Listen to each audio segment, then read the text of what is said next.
वो महबूब वापस कयो वा अल्लाह तबारक व तआला मुसलमानन खे फतहियाबी अता कई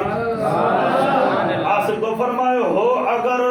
आज भी इब्राहिम का ईमान पैदा तो हो सकता है अंदाज़े गुलस्ता पैदा जेकर अज भी वो ईमान असा जो कायम ऐं दायम हुजे त अल्लाह जा फरिश्ता मदद ले नाज़िल थींदा सुभान अल्लाह साहबा काम जो अकीदो आहे महबूब जे मथां जान बच्चा माल सब कुछ कुर्बान सुभान अल्लाह जंगे ओहद जमल लगी जंगे ओहद मां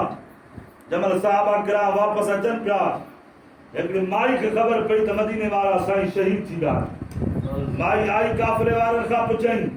चई ॿुधायो मुंहिंजे महबूब जी ख़बर ॿुधायो काफ़िले वारे चयोसि माई तुंहिंजो मुड़ुसु शहीद थी वियो आहे माई चयो मूंखे मुड़ुस जो न ॿुधायो त महबूब जो कहिड़ो हाल आहे माई खे वरी ॿिए काफ़िले वारनि वटि वई आहे माई खे चयूं तुंहिंजो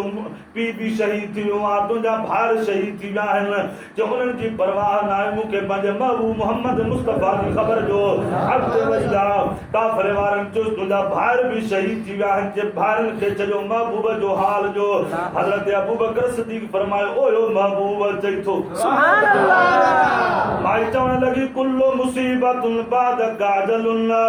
महबूब खे ॾिठो त हाणे सभई मुसीबतूं ख़तम हज़रत अबू बकर जो माई तुंहिंजो मुड़ुसु शहीद थी वियो तुंहिंजो पीउ शहीद थी वियो तुंहिंजा भाउर शहीद थी विया त महबूब सां मोहबत ऐसी ताईं कामिल न आहे जेसि ताईं माल खां बचन खां हर शइ खां वधीक महबूब सां मोहबत न हुजे गुलामान मोहम्मद